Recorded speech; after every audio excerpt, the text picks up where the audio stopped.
Hey, everybody. Welcome to another episode of Brilliantly Resilient Live. And y'all know that we said in the beginning, we were going on a world tour. And ladies and gentlemen, we are across the world right now. We have Ash Manuel from Australia. Australia, people. We got Philly reaching over to Australia, just giving the world a big old hug. We are so excited. The worst accent in the world from us to one of the best accents in the world with Ash. So we're so happy to have you here. And what a great way to start off a Monday morning over here in the States. Thanks for having me, Kristen and Mary, friend. It's a pleasure to be here. I know there's a big time difference, but so what is it here? It's Monday night. It's Sunday. What is it? It's Monday night. Morning. Monday here. morning here, Monday night. Can't keep up. You've already launched your week, and now we're going to have you help us launch our week. So Ash is the founder of It's Growing with Gratitude, right? Is the organization? Yep. That also just launched a nonprofit arm. So we'll get into that as well, which has my curiosity piqued as I'm trying to follow your journey, and it just keeps evolving, and I need more coffee to keep up. But here at Brilliantly Resilient, we talk about when life hits you with a sucker punch, then you got to reset, and then you start your rise, and you uncover gifts and talents, and we call it your brilliance, that can take your life in a whole new direction. And one of the themes and why your work jumped out at me, I believe on LinkedIn is where I first saw your work, and then I felt like you were everywhere. One of the things that jumped out at me was this whole gratitude thing. And there's been several other guests on the show that have talked about gratitude. And it just seems, Mary Fran and I were talking before you came on, it seems like an oxymoron that you get hit with a sucker punch. Your life is upside down and inside out, but gratitude is a key ingredient to resetting and rising in a whole new direction. So why don't you tell us a little bit about why you focus on gratitude and your thoughts on why that's such an empowering tool? Yeah, absolutely. So I guess I came across. I've always known what gratitude means, but I read a book called The Slight Edge by a guy called Jeff Olson. He's from America, and he talks about, in his book, he refers to Sean Acor's book, The Happiness Advantage. I don't think Sean Acor's at Harvard anymore. He was a Harvard professor, and he did a lot of studies on gratitude in the workplace, and it had a significant impact on the happiness of their workers. So that sort of piqued my interest. Now, as I said, I always knew what gratitude was, but what I actually learned is that it's a lot different to when you actually practice. So, the thing that I sort of took away from that was that there's a quote that it really resonated with me as well. It's something I can't remember even who said it, but it was something like, "Gratitude is useless unless you practice." And that sort of at the time I didn't really know what it meant, but now I do. So what I decided to do was just follow a couple ideas about practicing gratitude. So it's just a simple thing about writing a few things each day you're grateful for. And then I found out there's a whole lot of different ways to practice as well. But what another discovery was that the more you practice, when you do come across a bad day or going through a bit of a challenging time, it's easier to see things from a more positive point of view because you have been practicing, focusing on those good things that we do have.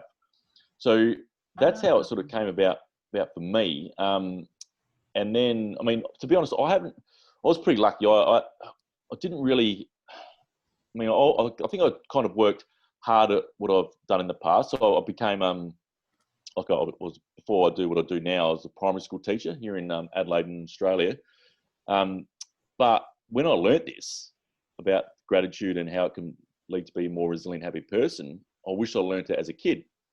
So that sort of how it sort of started what I do now with Growing with Gratitude, in that I decided to combine what I know as a teacher and what I learned as an adult, and come up with a program where it was easy for teachers to teach gratitude and resilience to kids, but also, obviously, most importantly, have the young people learn skills of being grateful and more resilient from a young age. So that's how the idea sort of came about, based off, I guess, my learnings as an adult, and I wish I learnt it when I was younger. Wow. So I have a quick question to that end. Did you find when you started to bring this to kids that they were already equipped with it to a certain degree and it was a matter of like tuning into that? Or because I'm thinking about, I just got rid of this is terrible. I just sent a bunch of babies home. I was just going to say got rid of a bunch of babies, but even at the baby age, you know, they're pulling toys away from each other and all that kind of stuff. So there's that competitiveness that's natural. Was there any part of the gratitude piece that was natural and you kind of woke them up to that? Yeah, it's a good question. It's hard to know. I think it just depends a lot what happens at home as well. Mm-hmm. So parents, I guess, have that understanding of how gratitude is important, and they put a high value on it. Then I think they'll be delivering that message to their children. But if they, I guess, were like me and didn't really know much about it before, they probably wouldn't have pushed it much. And I think you can see the difference in those children who do learn it at home. And it is a big, I'm not sure what it's like over there in America at the moment, but it's quite a big push, particularly where I'm from in South Australia, in Adelaide, but also across Australia. It's quite a big push to teach, I guess, called positive education. So positive education into schools here. And part of that is gratitude. But it's pretty hard to teach, I think, say for a 5-year-old, for example, it's not going to happen overnight. But the reason why I call it planting the seed. So like if you just start from a young age, and then it's not going to happen overnight, but if you just provide the opportunities for young people, even if they're 4 or 5 or 6, to start practicing over time, they're going to learn the skills and really understand what gratitude is about. And then when they get through their teenage years and into adulthood, they've got the skills to call on to see things from a more positive point of view and hopefully be more resilient along the way as well. But I think that the key is actually practice and provide the opportunities for young people to practice as well. You know, you're giving me such a big aha moment. And many times, Kristen's aha moments, the entire world was clued in on a long time ago. So for those that are having a slower Monday, here's my aha moment. I grew up in a family of gratitude.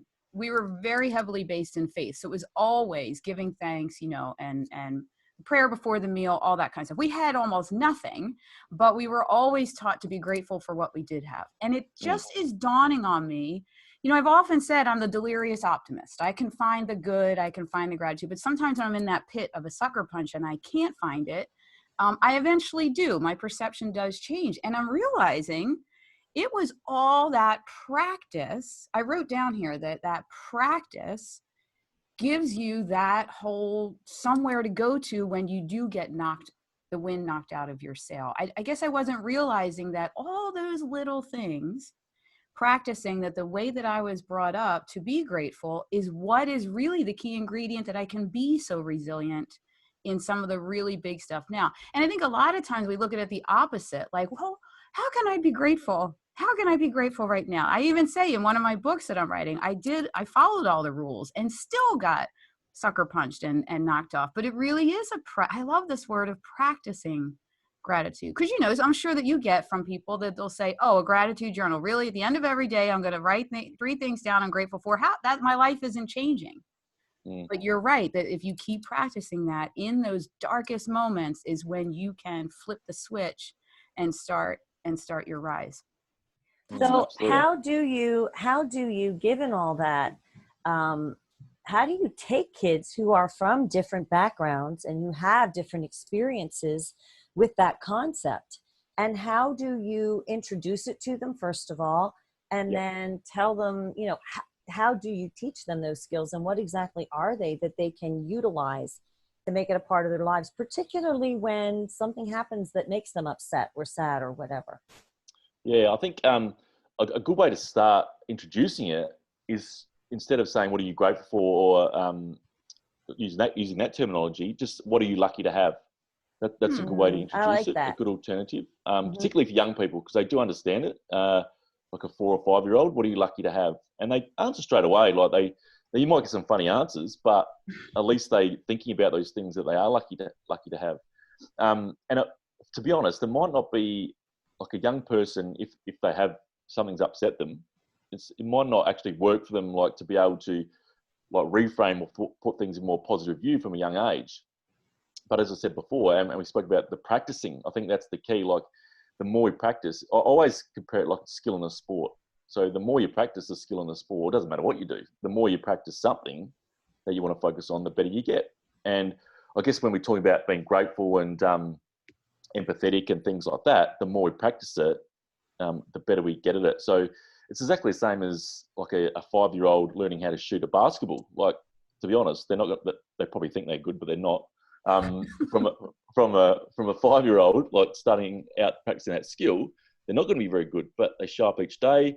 They might do a little bit of practice out in the backyard. Then over time, the shooting action is just going to be natural. They don't even think about it. And it's exactly the same with, I guess, reflecting on the things that we can be grateful for. The more we practice, the idea is that over time, it just becomes a natural thing to be able to focus on those good things in the time of need when we need to. But again, like, I mean, for me personally, I don't always find it easy, but as Kristen said to you before, you sort of always come back around eventually. And there's nothing wrong with this is not about saying you can't be sad or mad or frustrated. Mm-hmm. Of course not. It's going to happen. We're people. We're going to get angry. We're going to get frustrated. But it's about having those skills about knowing what to do when that does happen. And I think if we can teach particularly young people those skills, it's going to give them a big opportunity in life to overcome different challenges and go for big goals as well, and understanding that if they do get knocked down, well, they have got the skills to come back. I love it. And you're planting the seeds now for less victim mindset in the future, because that's pretty much it. That's my biggest problem with Twitter. I feel like it's victim nation on Twitter, that everybody just wants to complain as opposed to, looking for something to be grateful for and flipping a switch. That's why I love that you're planting all these seeds with kids, especially since what Mary Fran pointed out. A lot of kids are not coming from families that are grateful, because there is such this horrible victim thing going on that they're not learning those skills, and they've got to get them somewhere. I mean, I even know from, you look at my kids are growing up in 2 different families in divorce, and it's a different vibe. My family has always been the grateful family, and their other family is more of, I didn't get enough kind of thing. And then they have to flip between that. But I will say, gratitude wins. That attitude, that vibe, when it's strong in practice, like I love this word practice, it really does win out over all of the negative stuff that comes in. I'm noticing that. So how does that empathy piece fit into all this? Because that's another one that when I was looking at your background, I was like, oh my gosh, these things are so, they're such powerful concepts, but we don't often join them with the idea of resilience, and they should be. Oh, absolutely. And that's what I think I've learned myself. I just thought, well, this is what I used to think, is that you either bounce back from certain things that happen in your life or you don't. But what I've learned is that you can practice. So empathy can be practiced as well. And I think it aligns quite well with being grateful. So in a way that it's, so I'll give you an example. Like an easy example is thinking about empathy, and I guess it leads to resilience a bit. But if you're, I'll give you an example. So if you're, for example, if I always use the example with a group of teachers if I'm doing a teacher training or something like that, and you might have had a really, really good day in their classroom, and at the end of the day, a parent comes in and gives you a bit of a spray. That's a good way to put it. Yeah. and you take them back, and the teachers always say, that happened to me before. So I guess a teacher can react in a couple of different ways. They can, they can really let it affect them, or they can get frustrated or mad frustrated or mad. That's fine, but they can come from a place of empathy and use their self-talk to say, look, you know what, that parent might have just had a really bad day. I might have been in the wrong place at the wrong time. Do you know what? Maybe it's not so bad. I'm actually going home now. I've got food to eat. I've got a home to live in. When I put it in perspective, what just happened wasn't that bad. So, I mean, it's easy for me to think like that, not being in that situation at the time, but through practice and practicing empathy, practicing being grateful, it's easier to see things from a more positive point of view and reframe it to overcome that challenge. And I guess because what could happen is that could put you in a bad mood, and then you go home, you're in a bad mood going home, your partner or the kids might cop it because you're in that bad mood, and it can sort of spiral out. So, but if you can, I'll go back and say it again, there's nothing wrong with being frustrated or mad, but okay, well, you feel that frustration, you feel that madness, then maybe after 4 or 5, I don't know, 6 minutes later, you might just be able to have a bit of a quiet time to yourself, use your self-talk, and just talk through those things that I just gave about being empathetic and not knowing how their day was, and reflecting on those good things that we do have. And it's not always easy to do, but again, through practice, that's the key. So you hit on one of the best words, that it's reframing. So when you keep practicing this way, it is easier to reframe. And honestly, I think that's where the world is stuck. That's where so many people in the world right now cannot reframe their situation, because it is so bad in a lot of homes and lives right now that they can't figure out a way to reframe. And when you are practicing in a gratitude and empathetic way, it is easier to reframe. Yeah, absolutely. And it doesn't happen overnight, but it's practice. That's what it is. And I think when it comes down to resilience and anything you want to achieve, I think that we often want things overnight, but if you've got a goal and you work on it every day to get where you want to go, it's that consistent action as well. Like, it's, again, using the comparison with the skill in a sport. If you practice, once a month, you're not going to get better, or you might slowly, but the more you practice, the better you get with that consistent action. And it just works. So in so many different skills and areas in life, it's that consistent action that is key. And there's a lot of different ways to practice gratitude as well. So I know that writing 3 things you're grateful for down, but there's actually research around that about how that if you do that consistently, it can become quite boring, and it doesn't have that positive effect that it's desired to do. And I went through that, and it became a bit of a chore, and it didn't have that positive effect that it was, I guess, designed to do. But also did a little study with the University of South Australia, a lady called Professor Deb Price. We did very little study, but what actually happened was, one of the things these kids had to do with their families at home, they had to write something they were grateful for every day for, I think it was about 6 weeks. And when we finished, the kids did a little survey and an interview process, and 100% of the kids, there's only 10, but all of them said they found that activity boring. Wow. So there's different ways that you can practice. So, for example, actually, I might have one here. Yeah, here we go. So, yeah. So there's this, I like doing this activity called Stop, Think, Appreciate. These are just little sticker labels. So what you do, just grab something like a sticker label like that. And you can do this in home or in the classroom. And what you do, each family member gets a sticker label, and they put it on something in their home that they're lucky to have or grateful for. So it might be a fridge.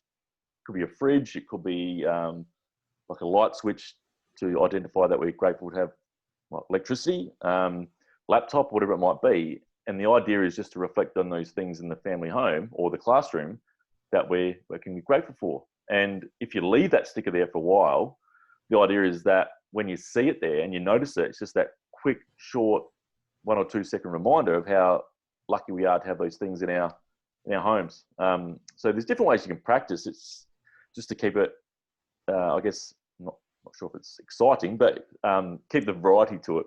kind of thing. I think that's super cute for young kids. It's a great idea. Something that they could do. I think Mary Fran should have all of the grandkids do the sticker activity and go live, and then we'll see how that works out. It'll be stickers on everything.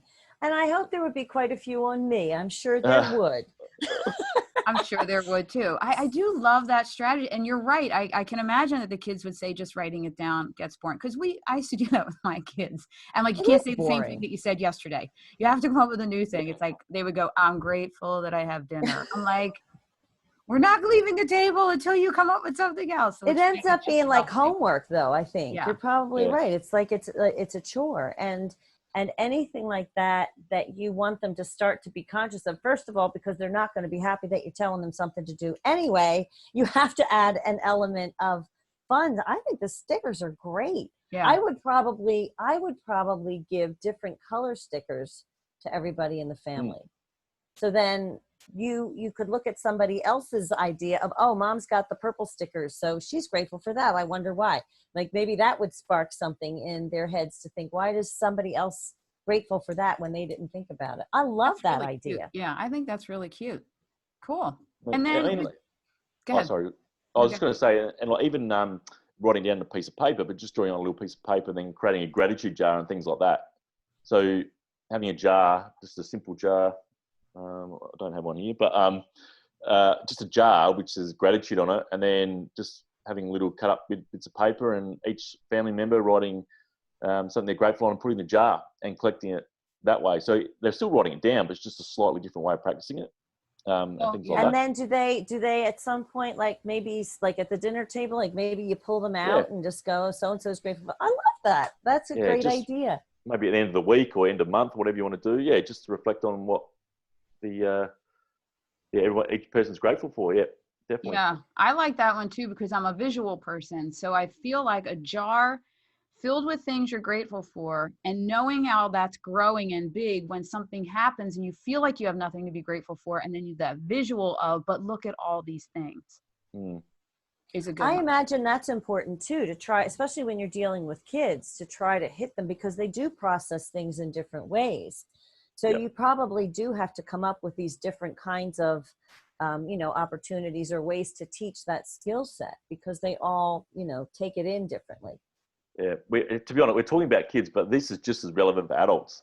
Oh, totally. I'm already thinking I need a gratitude journal, like right next to the bed.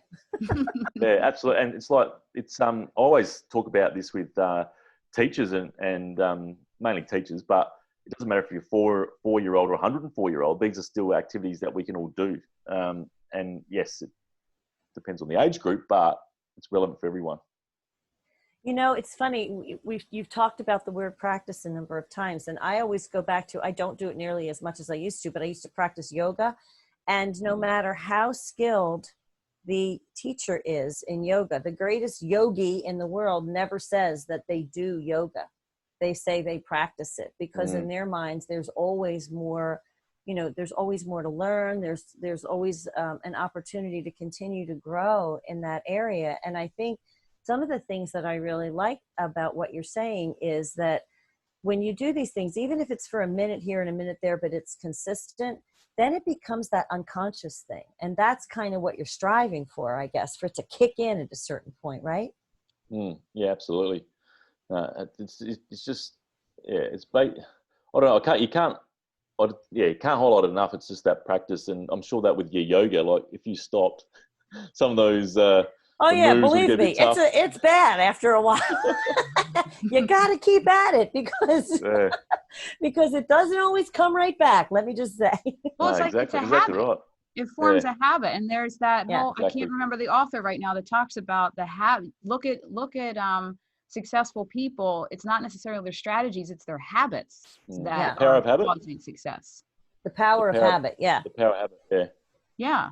So that's interesting. That's the whole thing. You make it a habit, and then you are successful in being resilient and reframing, resetting. So, Mary Fran, do we still have a couple more minutes, or do you have your rounded up face on? I'm looking at the clock, but I would say we got another 2 minutes that we can add some more brilliance bombs to this conversation. Okay, good. So because I just wanted to let folks know the work that you're doing now, because we've talked about you're working with kids, and I've seen it on LinkedIn, but I want you to share with everybody what you are doing now, and especially in this time of, I'm sure people are envisioning you in classrooms and you can't get there, but we've seen what you're doing. So let everybody in on that. Well, to be honest, Adelaide's probably one of the luckiest places in the world at the moment. We're pretty much not in lockdown. We're pretty much back to normal. We don't have any cases. Wow. That's amazing. And school went back today after mid-year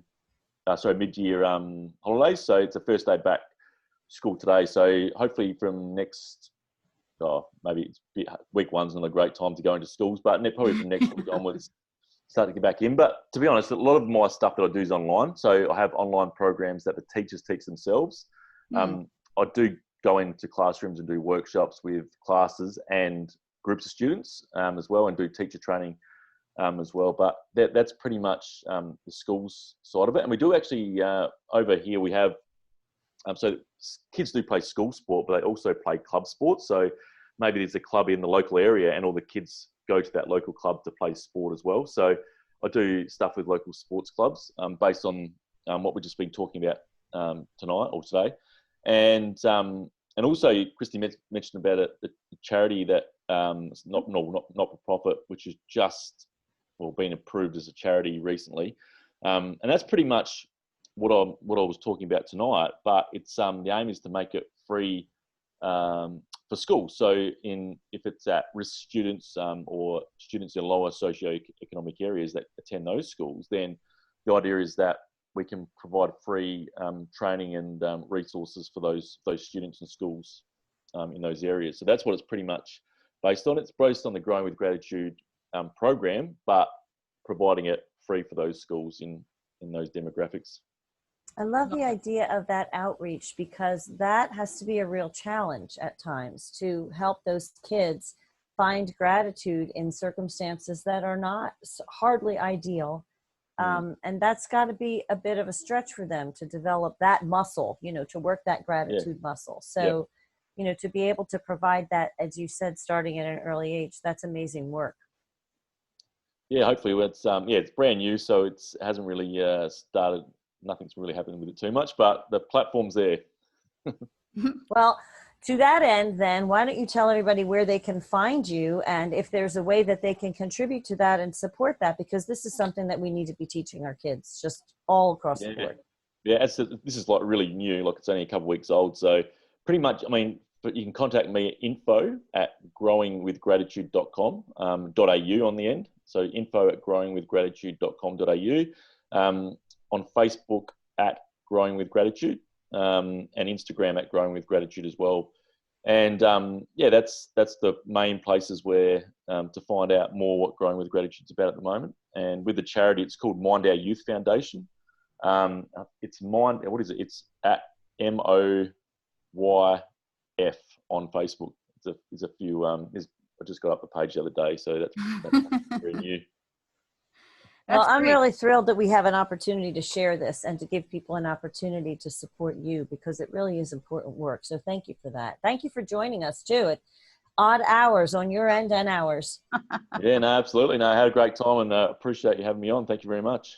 Yeah, thanks so much, Ash. And everybody go check out those links. We'll add them to the show also. And then when it comes around on the YouTube channel and podcast, we'll add all those links as well. And this is a great time to go follow Ash and Mind Our Youth on Facebook, and you can watch this whole thing grow, the nonprofit arm, and go see the challenges he's doing and all the online stuff. It really is, it's one of those bright spots in your news feed. So definitely subscribe to those channels.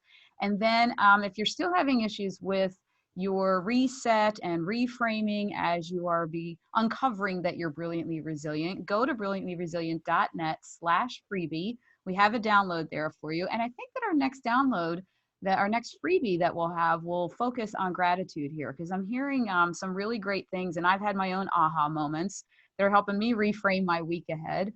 So let's add that to our freebie list. But for now, go catch that download. And if you are listening on the podcast, give us a review and a rating. That's how we share work like Ash's and ours around the world to more listeners. And make sure you take some time today to think about what you're grateful for. It'll help you reset. And then we will see you again next time on Brilliantly Resilient Live. Bye, everybody.